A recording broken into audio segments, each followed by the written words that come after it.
Yeah, we're very excited to have you all here. It doesn't matter if it's one person, two persons. This is grief support. And that's what it's about. It's all about support, showing up when it's needed the most. And you guys, you matter the most. It's just like, there was a story in the Bible where Jesus, he had to save it was like 99 and one okay, that's no problem. So one was lost and he went after the one. A journey to get here to the point. My therapist, because I got to share this with y'all. This is something I've had my therapist for years, like since Robert had passed, and I hadn't seen her. I'm just in a new phase in my life. I've transitioned, and so I let her know that I'm gonna stop by to see her because I won't be seeing her anymore.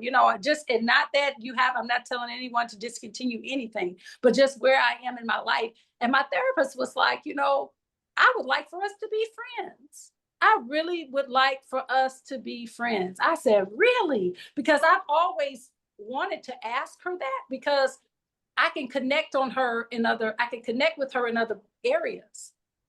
I really can. But as long as she was my therapist, I didn't feel like, no, so I never asked her. But I was like, you know what? I feel like I could be really friends with this woman. I really could. We have so much in common. She likes to travel. I like to travel. Her kids are grown. My kids are grown. Like we share so much. And she shared a lot with me as a therapist. She would share her personal stuff, but if we kept it professional. And I always say, keep it professional. So with that being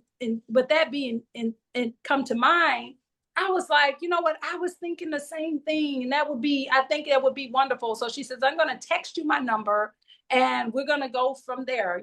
So I text her, she's like, how are your grandkids? How's everything? And I said, everything is, so when she texts me her information, hopefully next month we should probably meet, and we're talking about maybe meeting for lunch or just doing something on another level. So I thank God for growth and, where we are in our journey. I want to encourage you all to stop and smell the flowers.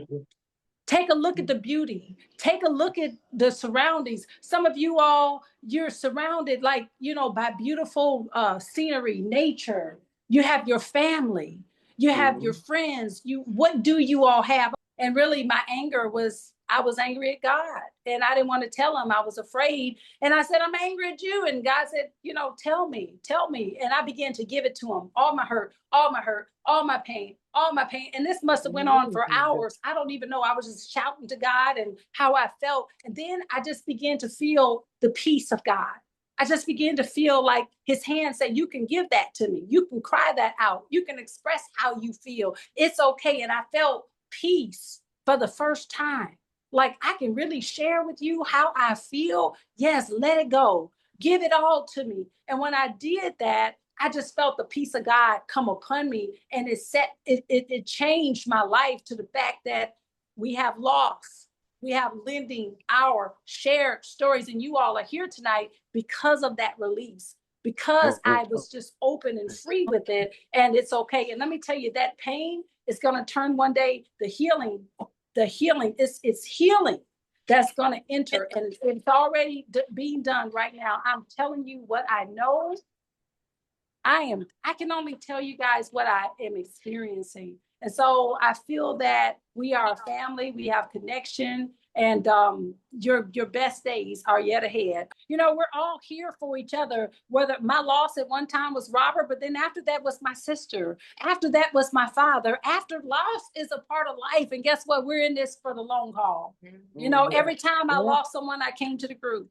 My dad passed. We're sorry, Treva, for your loss. My sister passed. We're sorry, Treva. We're here. We're here for one another.